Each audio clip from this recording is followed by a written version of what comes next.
pranic food, positive pranic food, negative pranic food and zero pranic food. Positive prana means it adds a certain pranic energy to the system when you consume. Negative prana takes away energy from the system. Zero neither adds nor takes away, it's eaten for taste and lethargy. Yeah, people like lethargy, you don't know. Yes, a whole lot of people are telling me, we enjoy sleep. Nobody can enjoy sleep. If you're enjoying sleep, you're not sleeping. You may enjoy restfulness, you may enjoy the after effect of good sleep, that's different. You enjoy restfulness, you cannot enjoy sleep, you fix this in your head. Yes or no? Restfulness must for a human being, because rest is the basis of all activity. If there is no restfulness in you, you are not capable of dynamic activity. Yes or no? If you're not rested, can you be active? No. Rest is the basis of all activity. Rest is one thing, sleep is another thing. You must differentiate between the two. Sleep is a certain inertia. The difference between life and death is just this. Life is a dynamic process of the energy. Death is an inertia state of the energy. Sleep is playing between the two. The more you practice that, unknowingly you're inviting death. If you slept for 8 hours a day, you're inviting death 20 years earlier or 30 years earlier than what it should have come. If you eat positive pranic food, energy will reverberate in a dynamic way. If you eat negative pranic food, it takes away energy and causes certain deviations in energy. If you eat zero pranic, it brings lethargy and maybe you can eat it for taste to some extent. But look at this classification, what are the foods which fall under this? There's no need to look at the positive because a whole lot of them are positive, I can't produce the list. We look at the negative pranic list, it's a much shorter list, but unfortunately, it may be a list of all your favorite things too. And top of the negative pranic list is garlic. Garlic is a very powerful medicine.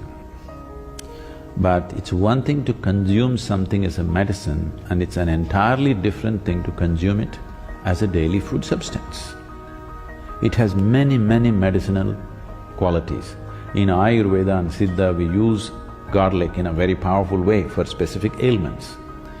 But now your logic is, every day if I pop whatever medicine I can, I will be healthy.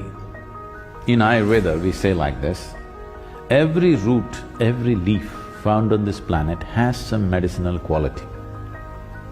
It's just that only a few we have learned how to use, others we are yet to learn how to use.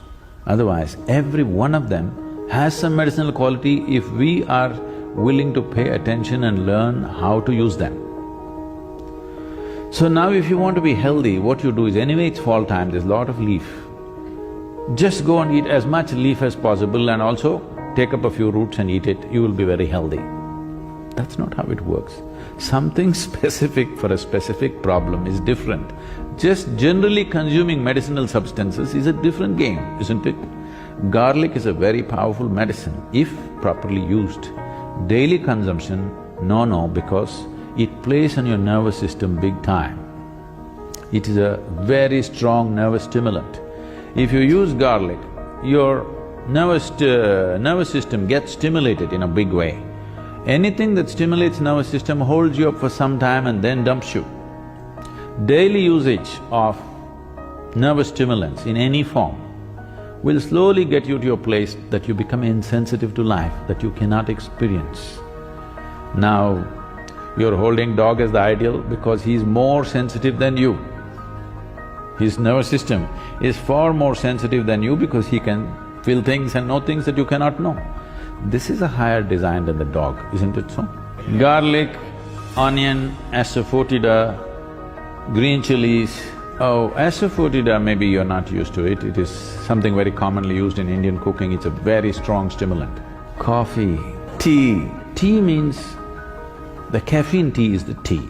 Other things are just placebos, okay? They're not tea.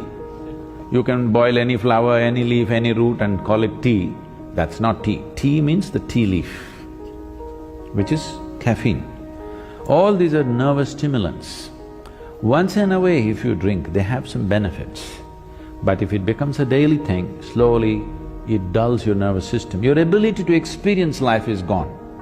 We are looking at this dimension of the food mainly in terms of your sensitivity to life. Largely people are ego-sensitive, they are not life-sensitive, they can't feel life. For them, only their thought and emotion is life because they can't feel life. If you walk out into the forest, you can't feel the tree, that's why you call it a wood. You can't feel the creatures around you, simply because the sensitivity is gone in so many ways. One thing is just the modern life, this television, this traffic, these constant reverberations. One thing I find when I come here is, one thing that makes me get out of buildings in this country is, always something is buzzing, boom, something is going. It has a very bad effect on the human system. See, we are also a kind of reverberation. There must be space to allow our reverberations to grow and spread. Now these machines have such powerful reverberation, constantly boom, something is going on. And on top of it, what we cannot hear, all these Wi-Fis and stuff, they are doing their own thing. Yes? In all this, there is no room for you to become life-sensitive. To sit here and be able to experience the whole universe takes a certain level of sensitivity. I'm talking about nervous stimulants in that context. You are lowering the possibility of experiencing life. See, for example, if you just touch this, not everybody will feel just a touch the same way. Do you know this? It depends on how sensitive your system is. If you feel this, you can know many things if you're willing. So I'm not a coffee hater, all right? But what I am saying is, a cup of coffee should not determine the quality of your life. By choice, you drink today, tomorrow you walk away, it's fine. If it's a compulsion, if I don't drink my coffee, my day is ruined, then you have to do something about it. Yes? I'm only talking about this. The only parameter is, are you moving towards freedom or are you getting enslaved in some way? With a cup of liquid, you shouldn't get enslaved. Yes? With just about anything, you're getting tangled up. I'm saying do everything by choice, then there's no problem. If you do it by choice, you know when to start, when to stop, isn't it? If you do it by compulsion, what you start, you cannot stop. This is the whole problem. It's not like you become a fanatic, I don't eat this, I don't eat that, I eat this, I don't eat that. Don't become a food fanatic. It's just that eat by choice. Every meal must be by choice. Not that you've decided, this is what you will eat and this is what you will not eat. Don't make food into religion, it is not. It is a choice. And the choice should be according to the needs of the body, not according to social needs, not according to cultural needs, according to the needs of this body, isn't it?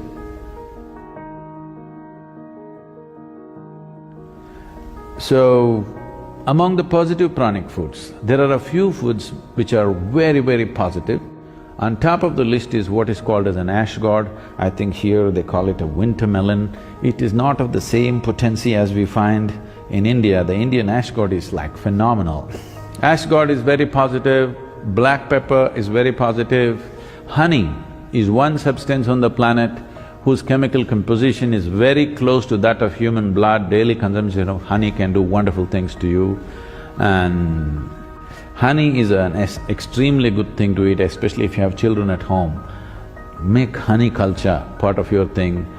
Psychological stability, physical well-being, vitality, all these things can be greatly enhanced simply consuming daily honey. If you have excess fat in your body, if you drink honey with warm water, it breaks down the fat in the system. If you drink it with cold water, it'll give you weight.